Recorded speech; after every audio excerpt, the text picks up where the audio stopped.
एक बार एक बूढ़ा और उसकी बुढ़िया पत्नी अपनी बेटी वासिलिसा के साथ रहते थे। एक बार वह बुढ़िया बहुत बीमार पड़ी तो एक दिन उसने अपनी बेटी को बुलाया और उससे कहा, बेटी मैं बहुत जल्दी ही मरने वाली हूँ, इसलिए जो मैं कहती हूँ तू उसको ध्यान से सुन। इसके बाद उसने अपनी चादर के नीचे से एक छोटी सी गुड़िया निकाली और उसे वासिलिसा को देते हुए कहा, देख तू इस गुड़िया को रख और इसकी बहुत अच्छी तरह से देखभाल करना और किसी और को इसके बारे में बताना नहीं। जब तुझे किसी चीज़ की ज़रूरत पड़े तो इस गुड़िया को कुछ खाना देना और उससे सलाह मांगना। ये तुझे बताएगी कि तुझे क्या करना है। इसके बाद माँ ने अपनी बेटी को प्यार से चूमा और आंखें बंद कर ली। उसने अपनी आखिरी सांस ले ली थी। काफी समय तक तो बूढ़े ने अपनी पत्नी का दुख मनाया पर फिर दूसरी शादी कर ली। उसकी दूसरी पत्नी एक विधवा थी और उसकी अपनी 2 बेटियां थीं। उसकी दोनों बेटियां बहुत ही बुरी थीं। उनको खुश करना बहुत मुश्किल काम था। वासिलिसा इतनी सुंदर थी कि उसकी दोनों सौतेली बहनें उससे बहुत जलती थीं। वे और उनकी माँ तीनों उसको हमेशा ही सताती रहती थीं। वे उससे सुबह से शाम तक काम कराती रहती थीं और फिर भी उसको डांटती रहती थीं। वह हमेशा ये चाहती थी कि हवा से उसका चेहरा खराब हो जाए या फिर धूप में सख्त हो जाए या फिर बारिश में काला पड़ जाए। पर फिर भी वासिलिसा उन सबके ये ताने चुपचाप सहती रहती और अपना सारा काम समय पर पूरा कर लेती। उसकी सौतेली बहनें क्योंकि कोई काम नहीं करती थीं, वे बहुत मोटी और बदसूरत होती जा रही थीं, जबकि वह दिन ब दिन ही नहीं बल्कि हर घंटे सुंदर और सुंदर होती जा रही थी। उसकी गुड़िया उसकी जब तक बहुत सहायता करती। रोज सुबह वासिलिसा गाय का दूध दूहती और उस गुड़िया को देती और कहती, छोटी गुड़िया सुन मेरी प्यारी, मैं अपनी सारी मुश्किलें तुझे सुनाती हूँ। और रात को जब सब सो जाते तो वह अपना दरवाजा बंद कर लेती और गुड़िया को अपनी बाहों में झुलाती। वह उसको अपने खाने में से बचा हुआ खाना खिलाती और फिर गाती, छोटी गुड़िया सुन मेरी प्यारी, मैं अपनी सारी मुश्किलें तुझे सुनाती हूँ।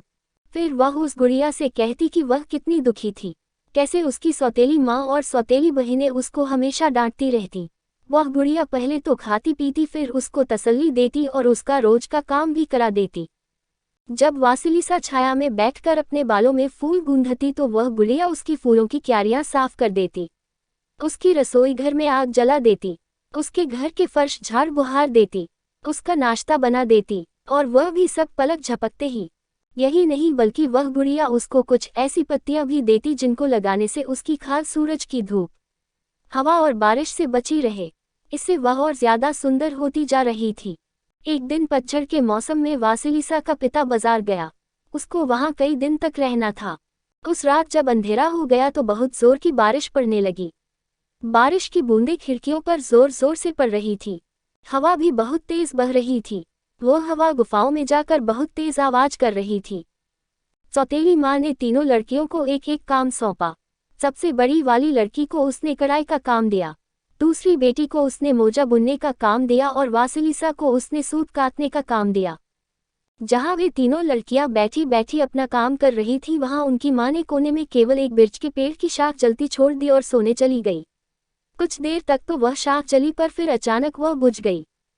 दोनों सौतेली बहनें चिल्लाईं, अब हम क्या करें? चारों तरफ तो अंधेरा ही अंधेरा है और हमको अपना काम खत्म करना है। किसी को तो रोशनी लानी ही पड़ेगी। सबसे बड़ी बेटी बोली, मैं तो बाबा यागा के घर जा नहीं रही। दूसरी बेटी बोली, मैं भी उसके घर नहीं जा रही। तो दोनों एक साथ बोली, तब तो वासिलिसा को ही उसके घर जाना पड़ेगा और उसके घर से रोशनी लानी पड़ेगी। ऐसा कहकर उन दोनों ने अपनी सौतेली बहन को बाबा यागा के घर से रोशनी लाने के लिए धक्का देकर बाहर निकाल दिया। बेचारी वासिलिसा पहले तो जानवरों के बाड़े में गई, वहां उसने कुछ खाने के टुकड़े अपनी गुड़िया को खिलाए और बोली, छोटी गुड़िया सुन मेरी प्यारी, मैं अपनी सारी मुश्किलें तुझे सुनाती हूँ। और फिर उसने उसको बताया कि उसकी सौतेली बहनों ने उसको बाबा यागा के घर जाकर रोशनी लाने को कहा है। वह चुड़ैल जादूगरनी तो उसको यकीनन खा ही जाएगी। उस छोटी गुड़िया ने अपना खाना शांति से चुपचाप खाया। खाना खाने के बाद उसकी दोनों आंखें 2 चमकीली जलती हुई मोमबत्ती की तरह से चमकने लगी। वह बोली, डरो नहीं वासिलिसा, तुम मुझे अपने पास ही रखो और बेधड़क होकर तुम बाबा यागा के पास जाओ। बाबा यागा तुमको कोई नुकसान नहीं पहुंचा सकती। वासिलिसा ने गुड़िया को अपनी जेब में रखा और अंधेरे जंगल की तरफ चल दी। वहां उसके चारों तरफ के पेड़ ऊंचे ऊंचे खड़े हो गए। अब आसमान में न तो चांद और न ही तारे दिखाई दे रहे थे। अचानक पता नहीं कहाँ से एक घुड़सवार वहां से गुजरा। उस घुड़सवार का मुंह बिल्कुल सफेद था, उसका शाल भी सफेद था, उसका घोड़ा भी सफेद था और उसकी लगाम भी सफेद थी जो अंधेरे जंगल में उजली उजली चमक रही थी। जैसे ही वहां से गुजरा तो सुबह की रोशनी पेड़ों से छन छन कर आने लगी और वासिलिसा उस रोशनी में चलती चली गई। तभी एक दूसरा घुड़सवार अपना घोड़ा दौड़ाता आया। उसका चेहरा लाल था, उसका शाल भी लाल था, उसका घोड़ा भी लाल था और उसके घोड़े की लाल लगाम उस सुबह की रोशनी में लाली फैला रही थी। जैसे ही वह लाल चेहरे वाला घुड़सवार वहां से गुजरा तो लाल लाल सूरज निकल आया और उसकी गरम गरम किरणें वासिलिसा के चेहरे को छूने लगी। वे किरणें उसके बालों पर पड़ी और उसकी बूंदों को सुखाने लगी। वासिलिसा बिना आराम किए जंगल में सारा दिन चलती रही। शाम तक चलते चलते वह जंगल में एक खुली जगह में आ गई। उस खुली जगह के बीच में मुर्गी के पंजों पर लकड़ी की एक झोंपड़ी खड़ी थी। उस झोंपड़ी के चारों तरफ एक चहारदीवारी लगी हुई थी जिस पर आदमियों की खोपड़ियां सजी हुई थी। उस चहारदीवारी में एक दरवाजा था जिसके डंडे एक मरे हुए आदमी की टांगों के थे। उस दरवाजे के कुंडे मरे हुए आदमी की बाहों के थे और उस दरवाजे के ताले मरे हुए आदमी के दांतों के थे। इस सबको देखकर वासिलिसा तो वहां डर के मारे बिल्कुल ही बिना हिले डुले जमीन से चिपकी खड़ी रह गई। तभी एक तीसरा घुड़सवार वहां अपना घोड़ा दौड़ाता हुआ आया। उसका चेहरा काला था, उसका शाल भी काला था, उसका घोड़ा भी काला था और उसके घोड़े की लगाम भी काली ही थी।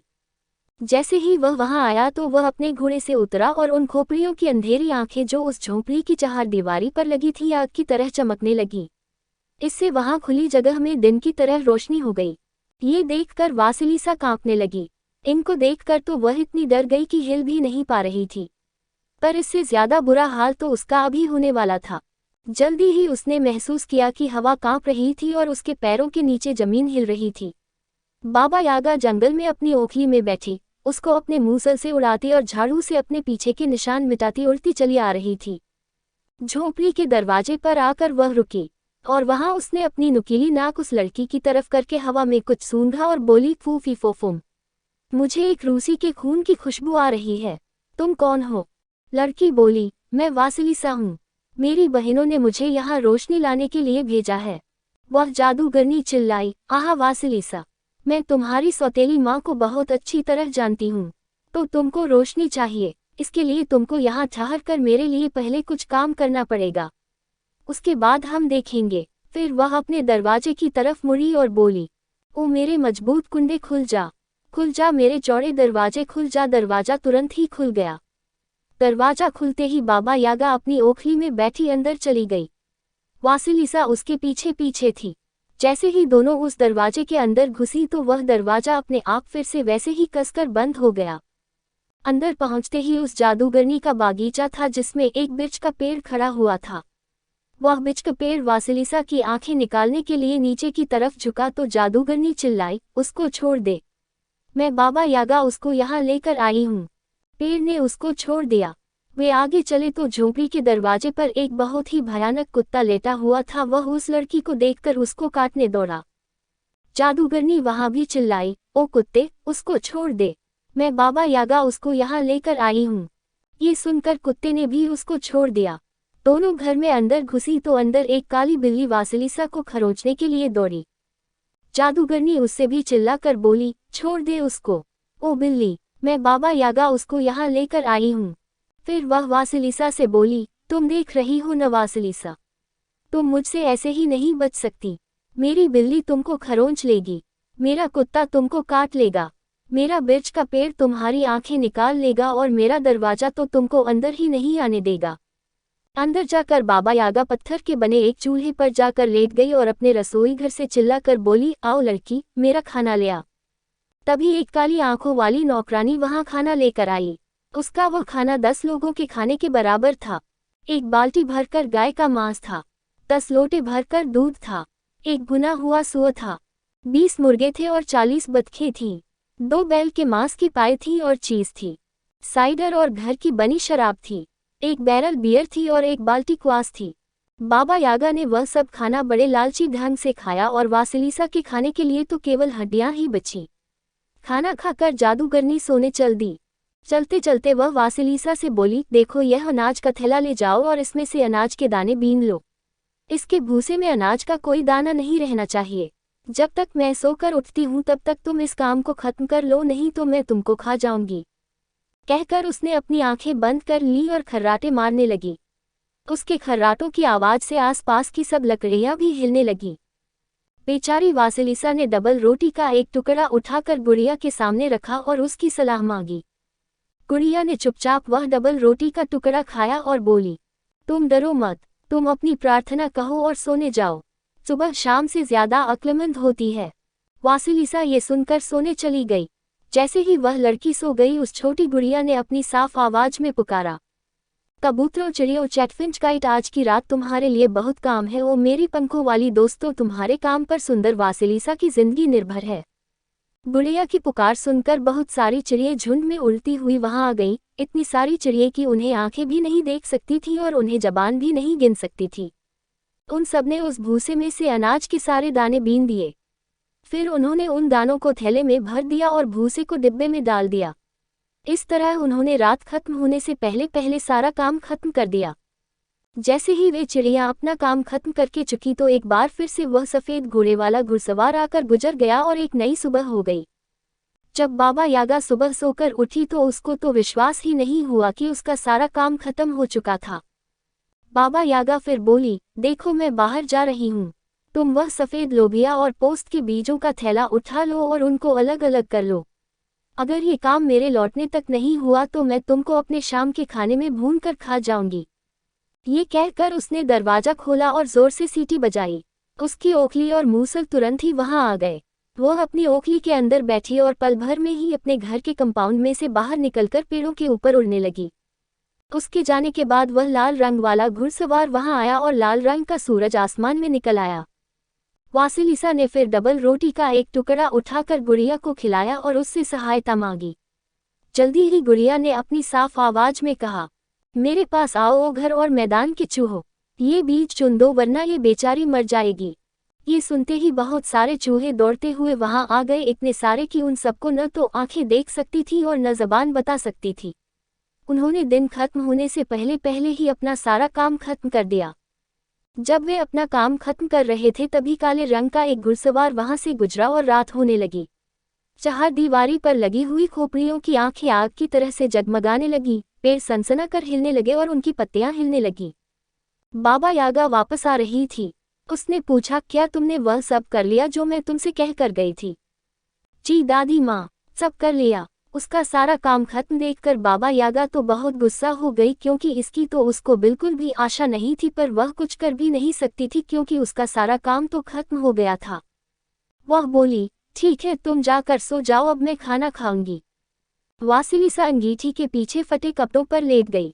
वह वहां लेटी लेटी बाबा यागा और काली आंखों वाली नौकरानी की बातें सुनती रही। बाबा यागा उससे कह रही थी, अंगीठी जलाओ और उसको खूब गर्म करके खूब लाल कर लो। जब मैं सोकर उठूंगी तो उस लड़की को अपनी अंगीठी में भूनूंगी। उसके बाद वह अंगीठी पर जाकर लेट गई। उसने अपनी थोड़ी एक अलमारी पर रख ली, अपनी नाक एक बेंच पर रख दी और अपने आप को अपने पैर से ढक लिया। उसने इतनी जोर से खराटे मारने शुरू कर दिए कि सारा जंगल हिलने लगा। वासिलिसा ये सब सुनकर रोने लगी। उसने अपनी छोटी गुड़िया अपनी जेब से निकाली और उसके सामने डबल रोटी का एक टुकड़ा रखकर बोली, छोटी गुड़िया सुन मेरी प्यारी, मैं अपनी सारी मुश्किलें तुझे सुनाती हूँ। गुड़िया ने उसको बताया कि उसको क्या करना है। वासिलिसा रसोई घर में गई और उस काली आंखों वाली नौकरानी के सामने सिर झुकाया और बोली, मेहरबानी करके मेरी सहायता करो। जब तुम अंगीठी जलाओ तो लकड़ी पर थोड़ा सा पानी डाल देना ताकि वे कम कम जलें। इस काम के लिए तुम मेरा ये सिर का स्कार्फ रख लो। नौकरानी बोली, ठीक है वासिलिसा, मैं तुम्हारी सहायता जरूर करूंगी।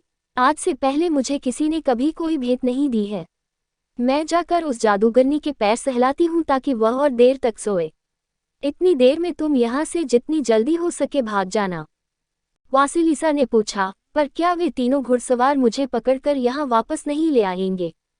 नौकरानी बोली, ओह नहीं, देखो न, वह जो सफ़ेद रंग का घुड़सवार है वह सुबह है, वह जो लाल रंग का घुड़सवार है वह उगता हुआ सूरज है, और वह जो काले रंग का घुड़सवार है वह रात है।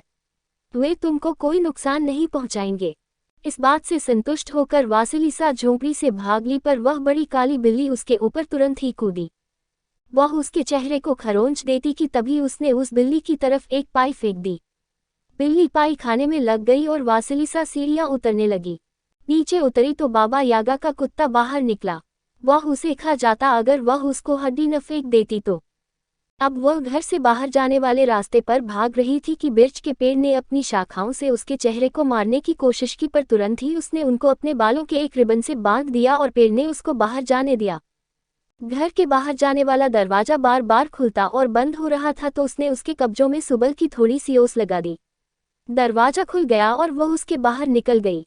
फिर उसको अपनी बहनों के लिए रोशनी की याद आई तो उसने चहारदीवारी पर से एक खोपड़ी उठाई, उसको एक डंडे पर लगाया और अपने घर की तरफ भाग ली।